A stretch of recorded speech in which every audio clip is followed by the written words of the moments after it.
when things are not the way that you want them to be,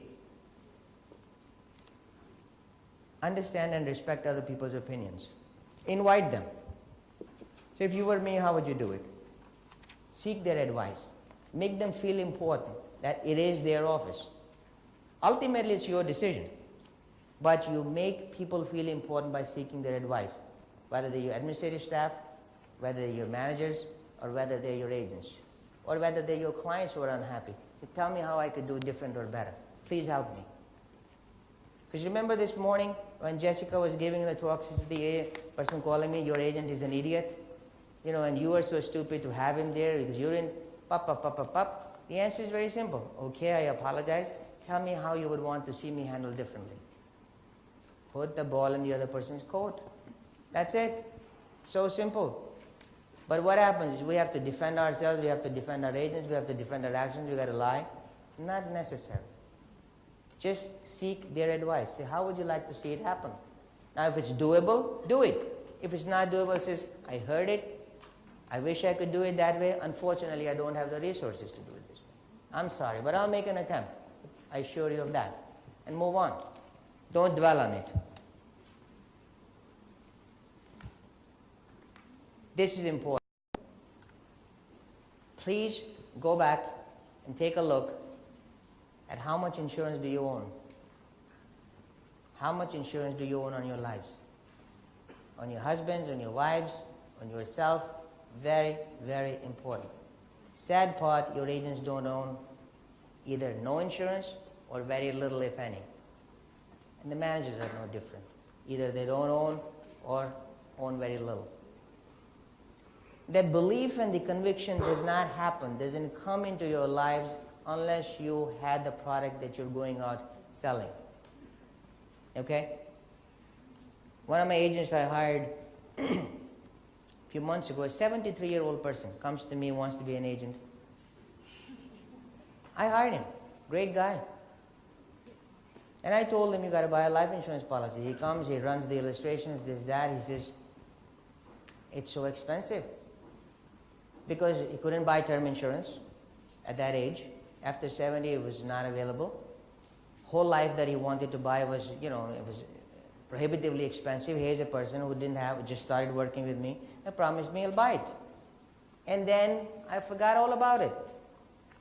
7 months later, he is diagnosed with a terminal illness. Last month he died. His wife comes to me and says to me that I was hoping you had done something. I was so embarrassed, so ashamed. I can't forgive myself for that. How do you look at someone's, family member who entrusted you, and then you have to say, I forgot, I couldn't do anything? A manager made a comment to me today. I don't use my agents. I don't want to abuse them by asking them for referring me other agents. Agents have made comments to me like that in the past and says to me, I say, you think that I'm teaching you how to rob people, how to take advantage of them? Is that what I heard you say? I'm being very serious about that, and at that point I don't smile. I don't have the charming Danny on me anymore. That's a big no-no in my book. If that's what you think that I'm doing, please pack your bags and leave right now. She said, no, that's not what I meant. I said, I heard it loud and clear that you do not want to take advantage of the people that you know. So you can take advantage of everybody else, but the people you know. So that means I'm teaching you how to be an opportunistic and say somebody some lies so you have a policy on the books so we can give you commissions. Is that what I heard? I said, by the way, let me share. And this is where the conviction comes from. I wish somebody had taken advantage of my father and had him sit down and say, Mr. Ahluwalia, you need this policy because, and I'm not here to take advantage of you. Nobody had the guts, the desire, or tenacity to sit with him, reason with him, argue with him, and show him your kids will die of starvation. They will be sleeping on the floors. They would have no house to live. Please think. What are you doing? Nobody. Because we want everything very easy. And if selling insurance was that easy, then all of us would be walking multimillionaires. It's not easy. You got to sit down and reason with a person. You got to show them what is so valuable about what you're selling. I wish somebody would have done that. I remember watching a movie, Titanic. And the Titanic, I remember the scene vividly. When the ship is going down and there's a chaos on the ship, their fights broke out. Everybody wants to get on those boats because they know it's going down. We're dead. And they're fighting with each other, pushing, shoving, cursing one another. And the captain of the ship became so paranoid and angry that what's going on, he takes the guns and starts shooting people. That you better behave. Your turn would come, you get it. And let the old people go first, let the women go, let the children go. You guys stay behind. You don't have enough boats. People are trying to buy their way into it. You know, they're trying to bribe him. Here is more money. Please give us a boat. I don't know if you remember the scene or not. I remember it very vividly. There's a reason behind that. Because they were looking at their end and nobody wanted to die. So think about it. If you only had enough time and enough energy, that captain, those people, who should they be giving the boats to first? Tell me. To their own family members? To their own people that they loved? To their own children? To their own parents? Yes or no? Those boats would have rescued their lives. So, what do you think life insurance is? Isn't this like kind of a boat where the family can go on swimming and go to the shore comfortably? The balance of the people, they can go on living. What do you think this is? Isn't this the parachute when the plane crashes, and if you don't have the parachute under your seat, it's too late? If my mom, she didn't have insurance, and I said no to the company, no, can we have it now? Too late. Too late. I carry $3 million of life insurance on my life. I spend over $5,000 a month in premiums. Yeah, you were crazy. Why do you do that? Can't you invest in annuities and mutual funds and this and that? Yeah, I do that too. The reason I do that is because I do not want ever anybody to come in my house and take my children's toys away and tell them you cannot play with those toys because your dad did not pay for them. You cannot live in this house because your dad did not make arrangements to pay the mortgage. Very touchy on the subject. Take a close look at what you do and why. What are you teaching your audience and what and why? Because if it's not your passion, it's a wrong profession. Okay? That's how you build a multi-million-dollar agency. That's how you build yourself. Because you got to lead by example. You cannot be telling somebody something different than what you're living. Focus. If most of your day is gone in the activities that are not producing what you wanted to produce, take another look at your activity. Let me tell you a story. I read it in the Indian mythological books. There was a guru, a teacher, teaching everybody to shoot with bow and arrow. And there was a bird sitting about 1,000 yards away in the branches, in the leaves, on a far, and there were like 100 princes. And the teacher is asking every single prince, what are you looking at? First one comes, he says, I'm looking at the sky, I'm looking at the tree, I'm looking at the leaves, I'm looking at the bird.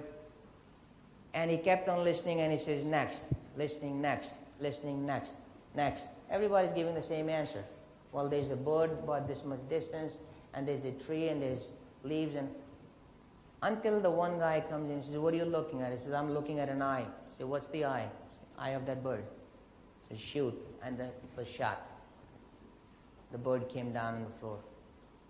What's the moral of this story? The moral of the story is, if you're looking to do your recruiting today, you got to be like the eye of that bird.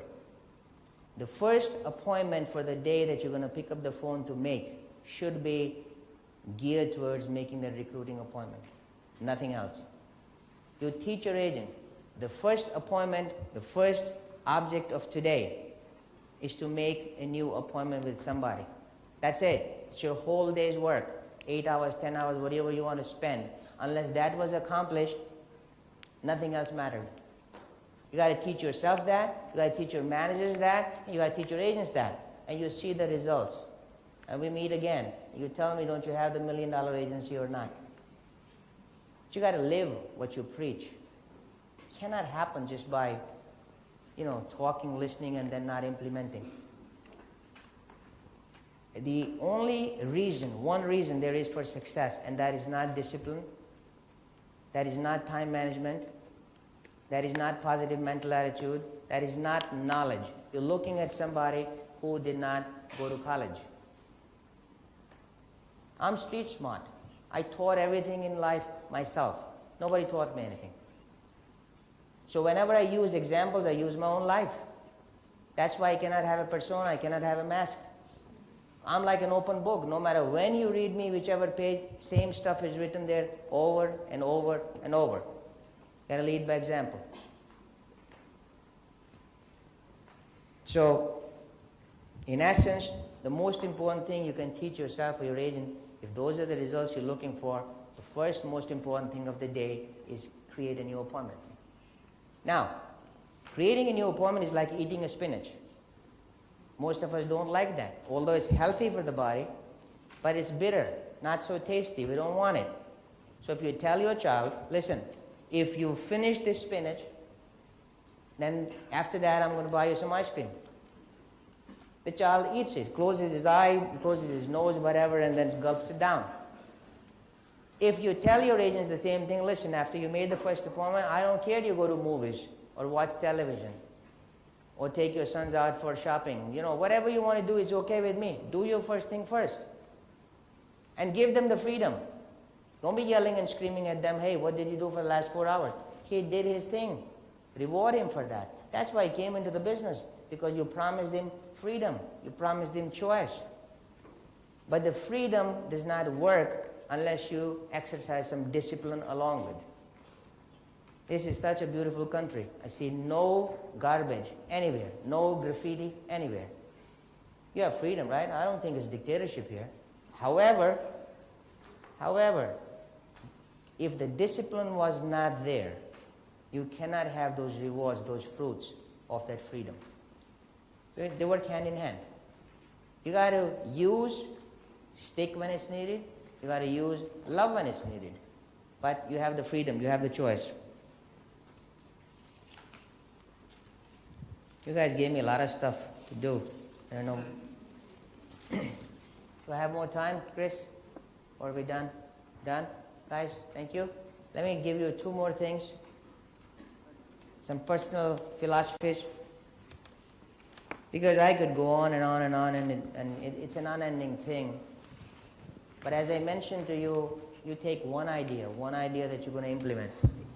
That's it. You don't really need me to talk for 3 hours or 3 days. However, you've got to have a caring philosophy. The most important thing you can do, build relations and care for people. But care genuinely. Once you wear the crown, you will always fight to keep it. Don't compete with someone else. Compete with yourself. You got to be better than what you were yesterday. It's a constant and never-ending improvement. Because when you compete with somebody else, you bring frustration in. Because there can only be one person. Number one is only one person, number one. Not all of us sitting in this room could be number one, although we may aspire to be. Okay? So you should be the number one in your books. Compete with yourself. As long as you're better than where you were last year, last month, last week, yesterday, you did a great job. Claim victory as your rightful destiny. You're destined to win. Feed yourself that every day. Be very careful in what you think. Okay? You could have fire and grace at the same time. You could be very polite and very powerful at the same time. You don't have to be obnoxious to be powerful. polite and powerful. You build a dynasty, you leave a legacy of loving and caring. Build good memories. Good night. Thank you, Dinesh Ahluwalia. Danny, can you remain on stage, please? Ladies and gentlemen, Mr. Ahluwalia was our first speaker for the conference yesterday. He spoke yesterday evening at a special event program, and he's our last closing speaker for this year's conference. And we really appreciate you, sir. I have the pleasure to invite on stage Government Singapore's Honorary Secretary, Mr. Stanley Lim, to give away a token of our appreciation once again to Mr. Dinesh Ahluwalia. Round of applause, please!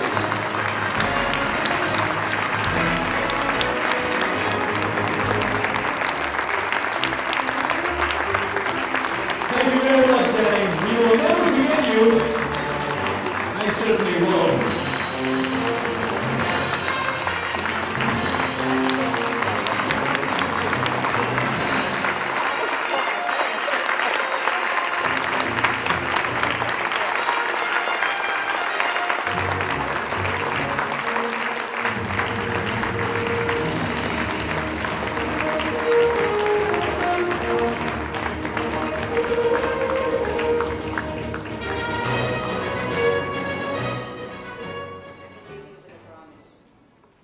I do care, that's why I'm here.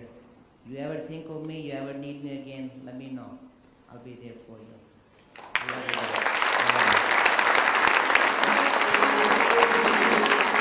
you. We're gonna close this event proper. Yeah? Yeah. Are you with me? Yeah. I promise you one thing today. Guys, committee, don't panic. Not my show. Closing time, my show, huh? Okay. Thank you very much, Mr. President. I promised you today, when you came back from lunch, that we're going to have something fun to do, correct? We're going to have two things that we're going to do that's going to be fun. First of all, I'm going to tell you this. Next year, our SAMC conference is going to be really fun. Can you trust me? You know why it's going to be fun? You know why? Because I'm going to be here. And you know who's our organizing chairman? Ah! And you know what I'm going to do now, just to prove to you that it's going to be worthwhile coming out with that early bird registration. We're soon to leave that door. I'm going to prove to you now that it's going to be something for all of you to look forward to. Because when you walk out that door, believe me, you will sign up for next year's 7th Gamma SAMC. I'm going to prove to you now by doing this, by showing you how funky we are, how fun we can be, by calling upon our organizing chairman, Mr. Ramli Sharif, on stage. Round of applause, please. I told you this year.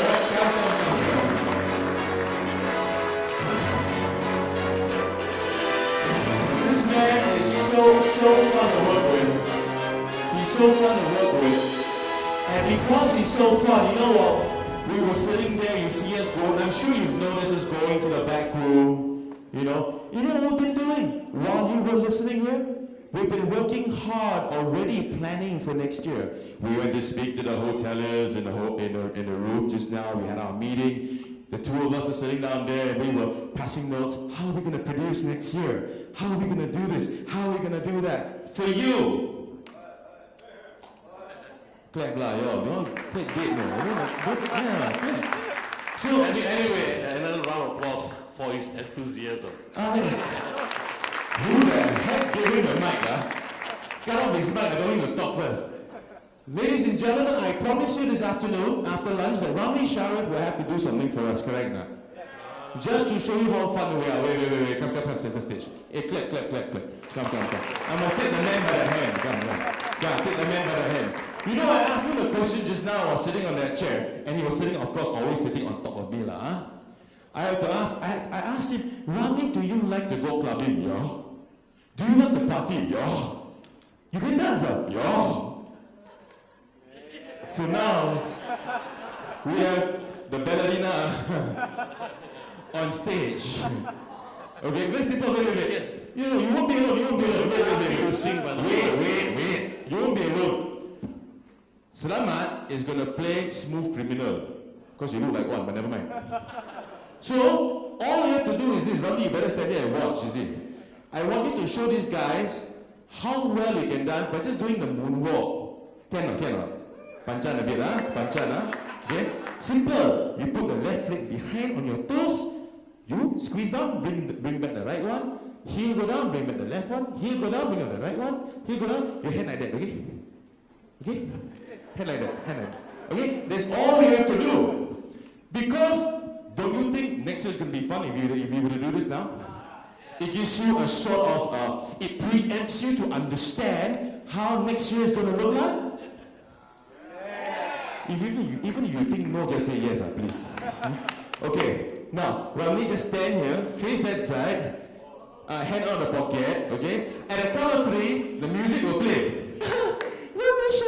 Okay? I stand here, you stand there. Okay? 1, 2, 3.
Facing the screen, please.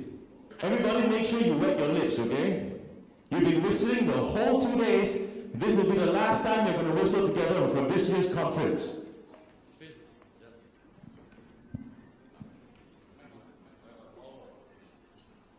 Okay, people. I want the committee to lead you guys in singing the song, The Bright Side of Life. You guys don't worry. Because I want all of you, including the committee, to sing only the chorus. Because it's not easy to sing the verses, simply put. Everybody please, stand up. I want the whistling, and I want to hear always look on the bright side of life. Okay? And the whistling. That's all you have to do. And be happy, please, be happy. Okay, we're going to play the song, and here it goes.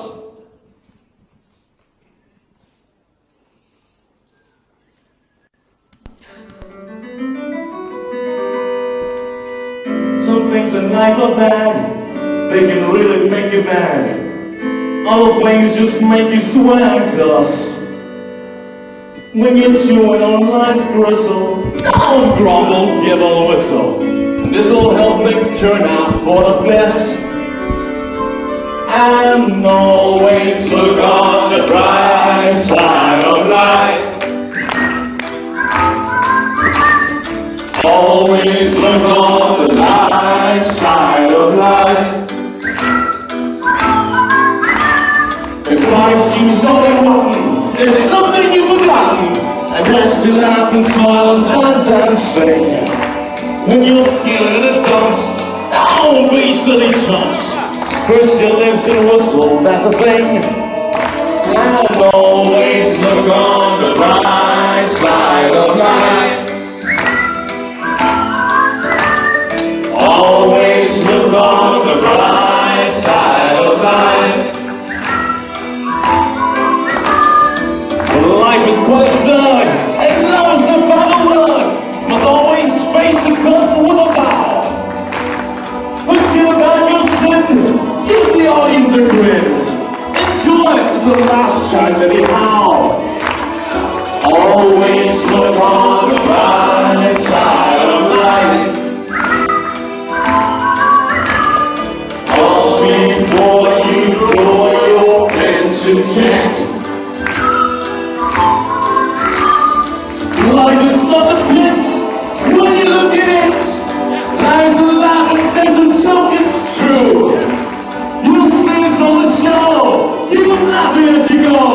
So remember that the last laugh is on you. Always look on the bright side of life. Always look on the bright side of life. Always look on the bright side of life. Always look on the bright side of life. Always look on the bright side of life. Are you feeling bright? Oh yeah. Are you feeling bright? Yeah. Are you feeling bright?